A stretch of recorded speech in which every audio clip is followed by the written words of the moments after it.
ఓట్ల పండుగ వస్తే చాలు నాయకులు ఓటర్లను తమ దిక్కు తిప్పుకునేతానికి తీరు తీరు ఏకమాత్లు చేస్తుంటారు. అందరి దృష్టి తమ మీదనే ఉండాలన్నట్టు వాటి మీద ఫోటోలు కూడా వేసి కానుకలు లెక్కనే ఇస్తుంటారు. ఇంతమంది లీడర్లు అయితే అలా పార్టీ గుర్తు ఏముందో గదే ఇస్తుంటారు. అట్లనే ఇప్పుడు ఏపీలో కూడా ఒక లీడర్ అన్న అలా పార్టీ గుర్తును పబ్లిక్కు పంచేతందుకు పెద్ద గోదామే పెట్టిండట. మరి ఎవరిలైనా ఏందా గుర్తు అనేది మనం కూడా తెలుసుకోవాలి కదా. చలో పార్రిగా ఓట్లు వచ్చినాయంటే చాలు లీడర్లు పబ్లిక్ ను ఎట్లనన్నా వేసి వాళ్ళకెళ్ళి మలుపుకునే ఎగిరం చేస్తుంటారు, బహుమతులు ఇస్తుంటారు.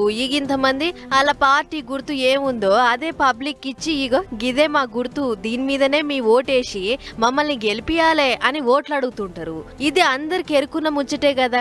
అగో అట్లనే ఇప్పుడు గుంటూరు జిల్లా పొన్నూరు నియోజకవర్గం సైకిల్ పార్టీ అభ్యర్థి దూలపాల నాగేంద్ర కుమార్ స్టిక్కర్ వేసిన సైకిళ్లను పబ్లిక్ కు పంచేతందుకు తయారైతుర్రట. అందుకనే గా సైకిళ్ల మీద నరేంద్ర కుమార్ సార్ బొమ్మలు అతికిచ్చి చింతలపూడి ఊళ్ళో ఉన్న బియ్యం మిల్లుల సైకిల్ డంపును పెట్టిర్రట. మరి ఈ ముచ్చట ఎట్లెరికైందో ఏమో గాని ఓట్ల అధికారులు చక్కగా వీటిని పట్టుకుర్రు. బైసికల్స్ కూడా ఉన్నాయి, తెలుగుదేశం పార్టీ వారి ద్వారా అవి డిస్ట్రిబ్యూట్ కాబడుతున్నాయి అనేసి మాకు వచ్చిన సమాచారం మేరకు ఇమీడియట్గా ఎంసీసీ ఆఫీసర్ అయినటువంటి రూరల్ పరిధిలో వారు ఎంసీసీ ఆఫీసర్ కాబట్టి వారికి ఇన్ఫార్మ్ చేయడం జరిగిందండి. ఇమీడియట్గా ఎఫ్ఎస్టీ టీం కూడా అక్కడికి రష్ అయ్యారు.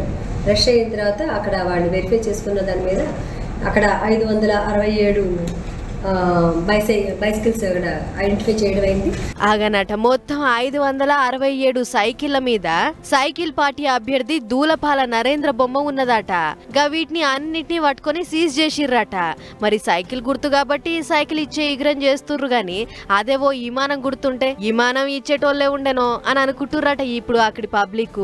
మరి చూడాలే ఈ సైకిళ్ల పంచాది ఏడిదాకా పోతుంది అనేటిదిగా.